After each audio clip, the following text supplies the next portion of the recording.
Hi everyone, it's Taylor. Welcome back to my channel. I'm an American expat living in Malaysia, and I like to share my life and travels with you. Well, you might be wondering why I'm standing in this dingy alley today. Well, I'm going to tell you. If you're interested, stay tuned.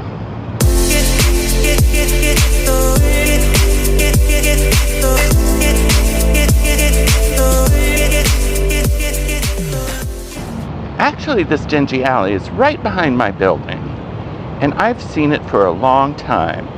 And there's a secret here. Well, not a secret to everyone, but a secret to many people in KL, I think. It's a tiny little restaurant called Back Alley Pasta, and it is amazing.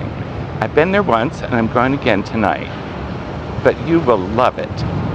It started out as a tiny little restaurant where it took like 3 weeks to get a reservation. But now they've expanded, and it's not so bad. You can usually just get one the next day or the day after. So that's really good. They have 3 seatings at 5:30, 7, and 8:30. And they don't throw you out, but they do want you to finish up in time. It's one of the few places I've known in Malaysia that really wants to turn their tables because they're small and they want to give as many people as possible a chance to eat there. I'm going to walk down the alley and show you what it's like. It's kind of scary, and particularly late at night. So you can see this place is right behind Brussels Beer Cafe, where I always hang out. And the alley does not look very promising. Here, we'll walk down a little bit. There seems to be some workmen there. And it's not well lit at night either. It has sort of a secret club feeling to it, I think. And there's often later, especially later because they're waiting for people to leave, there's often a line outdoor too. And here we are. Hello. Hi. So what do you cook out here? Fish, pork, duck. Those ribs? Ribs. Okay, we'll see you Friday. See you Friday, man. Cheers. See, they're friendly and nice and everything. So you can see, now you know where it is. The secret's out. So check it out. Back Alley Pasta.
Hi, it's Taylor.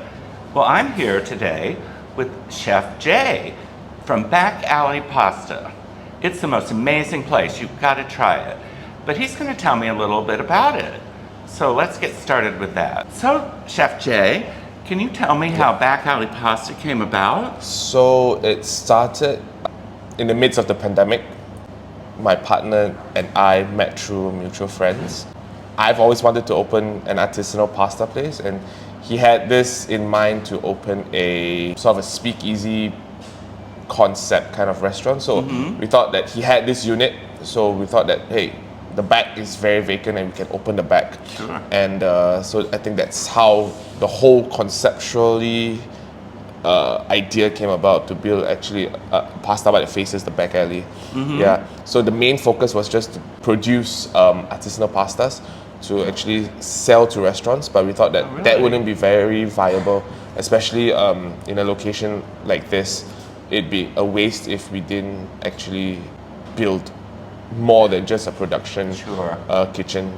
So we decided to, let's just start a small restaurant and see where that goes as well. Yeah. When did you open? We opened officially on the 2nd of June 2021. Oh, okay. Yeah, that was the first day of the pandemic, the first day of lockdown, the big lockdown. So you've been here the whole time I've lived here, and it took me a year and a half to get over here. I can't believe it. I mean, I always saw it there in the alley, and I thought, that's such a weird place for a restaurant. Yeah. But it's super cool. I mean, after a while, it kind of built its charm, so to speak. People actually were really curious, and at first, when we opened our doors in September of 2021 to the public for dine-in, we only started with like 9 seats. Wow. So it was just a really small hole in the wall. But that gained a lot of curiosity with people who drive past by. And especially, we had friends come in, and because of thanks to social media, it just spread like wildfire. Other than that, we are very blessed to have the support and the love that we get from our friends and our diners who have become very close friends to us. Yeah. Well, I think it's amazing too, because I've only been here twice. Yeah. And the second time, people remembered me. You know, Yeah. You know, and Yeah. and that to me is sort of unusual in Malaysia, because I go to a lot of restaurants frequently, and sometimes they just don't even act like they know who you are, even though you've been there. So 10 I mean, times. that is part of the hospitality that we offer here at Back Alley. It's where you come, and yes, you come the first time, you talk to us, you befriend us, and then on the second visit, we make sure to make an effort to remember who you are, so that it doesn't have that very cold interaction. Like, we don't want, the last thing that we want actually is to have an interaction whereby it's just like, you're just another transaction for us. No, you are, part of what we have become, and we want to thank you for that. So it's only the least that we can do is remember you and remember. Who's responsible for the recipes and the menu? It's all my brainchild. Yeah, it's all from my head. Yeah, because I've been doing this for about close to 15 years. Wow. I've worked in Singapore, and I came back. I worked with a few Italian restaurants. But fundamentally, the sense of taste and food was given to me at a very young age from my mom, my granddad. They were not cooks or chefs in any professional level, but they just love to cook, and so I picked it up and I turned it into a profession from a hobby. When I went to high school and college, I went to culinary school, and so whatever that you eat on the menu at Back Alley has been actually planned for the past 14, 15 years. Oh, wow. Well, it's incredibly creative cuisine. Thank you very much. I was just amazed. I've never tasted any combinations of flavors like I have here before in Malaysia. Thank you. So I just can't believe it took me so long to get here. So I'm going to be a regular customer. Thank you. So I know you said you started out with just 9 seats? Yes, correct. And then did that grow back there? That grew. We actually expanded, not because we wanted to expand, but there was a need to expand. So when we first opened in September, it was massively crazy. Then the following year, that means in 2022, we thought that, hey, we can't go on like this because there's a demand. And if we don't and it was nearing Christmas. So my partner and I were talking, and we were like, hey, you know, if we don't do anything, we're gonna lose out. You know, this business has potential, but if we don't do anything to expand or grow the business, we are gonna lose out. So that's when we opened this back area. What it used to be was a wall, Yes. and then there's the back sitting area. So we opened that first. So from 9, it became to about 20 seaters. Oh, okay. Yeah, from 9 became 20, and then we expanded. After that, the following year, last year, in August we did the dessert bar, and we hired On, who's our pastry chef, and that's been great because people were always asking like, hey, you know, we've had a good meal, we want to top it off. Yes. Yeah, we want to top it off. I think dessert's Yeah, important. we needed a dessert. So I was thinking like, you know, why not build another concept in this unit? It's so big, and reason why back alley is so small is because I want to focus more on the quality of the food that we churn out. We don't really want to have big numbers where we can't. It's so hard to manage the quality control. So we figured that, you know, we start small, we keep it this way, 30 seaters max. So we do higher turnovers, but we churn out better quality food, and you know, it's easier. It's not so much pressure on us, and everybody has a good time, right? Yeah. Yeah. Well, Yeah. I've noticed something that I have not seen before, at least so obviously in Yeah. Malaysia, is that you do have times for dining Yeah. where you do turn the tables 3 Correct. times. Correct. And, Yeah. Or twice, I guess it Yeah. is. Yeah. And, Yeah. and I just never seen that in Malaysia before. Yeah. I've often been amazed that restaurants never kick you out here. You know, Yeah. they Yeah. just let you sit there forever after Correct. you eat, and I think that's so wrong for the restaurant. And I think you're onto a good thing. Yeah. And an hour and a half is plenty of time to eat. Yeah. And the first time I came, we ran a little bit over that, and Yeah. nobody tried to rush us out Yeah, the door. I or mean, anything. our policy is basically, if you come on time, we will out the food as fast as possible, so you get more time to enjoy the food. And as long as the next table doesn't arrive, you're free to sit for as long as you want. Now I've sat at the bar, or I don't know, the Yeah. counter, whatever you call it, both times. Yeah. And at first, when she sat me there, Yeah. I was like, oh, I don't know, I'd rather Yeah. have a table. But no, it's so cool watching all the preparations Yeah. and everything. And the way that you guys work as a team is amazing to me. Oh, that yeah. You've got you're all wired Yeah. up, you're communicating to Yeah. each other.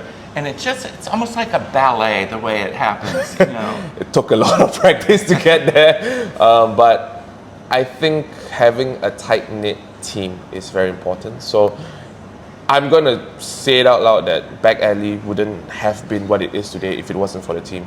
I definitely wouldn't have been able to do it alone. It's always thanks to my partners who have been superly grateful, understanding people, and my team who has been solid, very solid team. But during service, we are all go, meaning that communications have to be clear. Everybody knows what they have to do, and if someone is to step in, they know what to do as well. Yeah, Yeah. that's great. Yeah. Well, one thing I was really surprised about the other night when I asked about doing an interview, I was first going to talk to the manager. And then she said, don't you want to talk to the owner? And I said, well, yeah, where is he? And she said, he's out there cooking on the grill. I mean, I don't think anyone knows that you're the owner. You know, no. I think that's so cool. Yeah, so like a lot of times I let the food be my name card. So people know me when they eat the food. Like when they eat the food, like, oh, that's you. You know? I don't really or I haven't really put my face out there. So yeah, like you said, not many people You're know. putting your face Yeah, probably the first time. Yeah. So, Chef Jay, what are your plans for the future? Well, the future, next year's plans is actually because we've taken the unit upstairs. Oh. Right. So our production kitchen is upstairs. So basically all the fresh pastas all being made upstairs. And there's a partition room made by the existing tenants, which we will take in and we'll probably turn it into like a private dining space where I will run like tasting menus 3 times a week. Oh, that And, sounds awesome. in terms of Back Alley, we'll probably open for lunch soon as well. We are going to open a sandwich bar as well, right here actually. when we clean up the space. It's part of the dessert bar as well. So that is what's going to happen in the day. Then at night, the whole place converts into the pasta bar and the dessert bar. And my plan is to run next year the semi-fine dining place upstairs, probably during the weekends, Friday, Saturday, Sunday, but we'll see how. But tentatively, those are the plans that we have installed, and it's going to be really exciting. That is exciting. I'm so happy for you. Thank you very much. And Thank you. Thank you so much for talking to me Hey, today. no problem. I really appreciate it. Oh, thank you. It's been an honor. Thank you very much. Yeah. Now we're going to have a little tour of the existing restaurant before they change it again. What's the story with this one? So this is the dry ager. Basically, it's built for dry aging steak. Where I used to work, I actually learned how to dry age fish, which is more sophisticated, it's better, it's more fun, to be honest. We've dry aged duck, we've dry aged fish, and the reception has been amazing. Great. Yeah. So before this, it was just, there was this wall here, and we started out with like just a 4-burner stove and a really small pasta boiler, and we were churning out food like for like 60 packs over and over again. Wow. Yeah. So it was a very, very, very small setup, and like a lot of people were actually shocked how we managed to churn out so much food in such a quick time, and it all actually boils down to your prep management. So if your prep is tight, then service runs smooth. Yeah, So, and the coordination, like I said, yeah, is definitely. amazing. Yeah. So that's why I always emphasize to the guys that like, look, the prep has to be really tight. This is the messy dessert bar. This is how it looks during the day. It doesn't look like that at night. Yeah. So this was added a while ago. This was added August last year. Before this, everything here, what you see now, has just been storage. So we cleaned it up, we renovated it a bit. So this dessert bar turns out very, I would say, not so simple, but classic, yet not too mind-blowing desserts, because you've already had a really heavy meal. So you want something light to actually just top off the whole experience. So we churn out like rum babas, which I had to have in the menu, lemon meringue tarts, and we play a lot with citrus. So citrus, sweet, nothing too heavy. Yeah.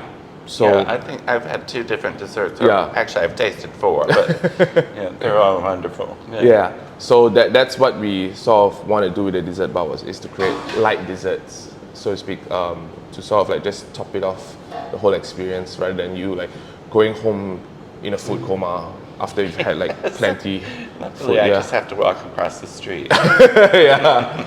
So from that glass wall Yeah. is the new space, right? Yes. Beyond the glass wall is all new. Yeah. We never used to open the shutters, but now that we have this space, it's only nice to open the shutters during the day because light comes in. It makes the vibe of the place very different. And I don't think you should change the entrance. Oh yeah, it's always going to be at the back. Always gonna be It's always going to be at the back. Yeah. Except maybe for lunch, I guess. Yes, lunch will be from 2 ways, but at night the back is just somewhat beautiful, I would say. Well, thanks a lot. I can't wait to dine here again. Thank you very much. Thank It'll you very be much. soon. We hope to see you again soon. Sure. Well, I hope you enjoyed that. It was delicious. I'm sure you could tell by the pictures. If you like this video, please like and subscribe, and check the notification bell too so you won't miss any of my videos. But that's all I have for today. I'm gonna go home. Oh, I'm so full. Talk to you later. Bye.